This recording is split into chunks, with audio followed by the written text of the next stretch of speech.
अस्सलामुअलैकुम, आप देख रहे हैं अल-हिजाज टीवी HD। आइए नजर डालते हैं आज की अहम खबर पर।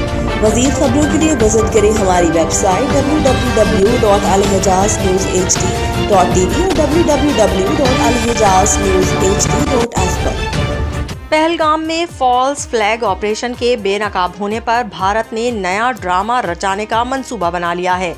जराये के मुताबिक इससे कबल जिया मुस्तफ़ा नामी पाकिस्तानी शहरी को जनवरी 2003 से भारतीय खुफिया एजेंसियों ने जबरी और गैर कानूनी हिरासत में ले रखा था।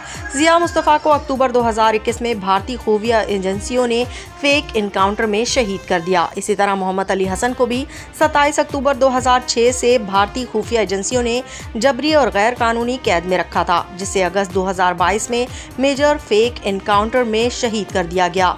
2003 से भारतीय खुफिया एजेंसियों ने 56 बेगुनाह पाकिस्तानियों को जबरी और गैर कानूनी तौर पर कैद कर रखा है, जिन्हें मजमूम भारतीय मकासद के लिए इस्तेमाल किया जा सकता है।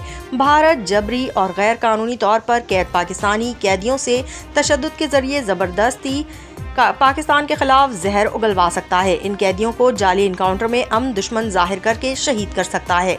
भारतीय खुफिया एजेंसियों की जानिब से जबरी और गैर कानूनी तौर पर कैद पाकिस्तानियों की तफसीलात कुछ यूं हैं कि मोहम्मद रियाज 25 जून 1999 से भारतीय खुफिया एजेंसियों की जबरी कैद में है। मुल्तान के मोहम्मद अब्दुल्ला मक्की 8 अगस्त 2002 से भारतीय खुफिया एजेंसियों की जबरी और गैर कानूनी कैद में है। तफहीम अकमल हाशमी 28 जुलाई 2006 से भारतीय खुफिया एजेंसियों की जबरी और गैर कानूनी कैद में है। सदीक अहमद 7 नवंबर 2014 से भारतीय खुफिया एजेंसियों की जबरी और गैर कानूनी कैद में है। मोहम्मद जुबैर 14 जनवरी 2015 से भारतीय खुफिया एजेंसियों की जबरी और गैर कानूनी कैद में है। अब्दुर्रहमान 15 जनवरी 2015 से भारतीय खुफिया एजेंसियों की जबरी और गैर कानूनी कैद में है। सज्जाद बलोच 14 जुलाई 2015 से भारतीय खुफिया एजेंसियों की जबरी और गैर कानूनी कैद में है। वकास मंजूर 2015 से भारतीय खुफिया एजेंसियों की जबरी और गैर कानूनी कैद में है। इनके अलावा और भी दर्जनों पाकिस्तानी शहरी भारत ने जबरी तौर पर कैदी बना रखे हैं। भारत बालाकोट तर्ज पर नामनहाद अमन दुश्मन कंपनियों का बयानिया बनाकर हमला कर सकता है।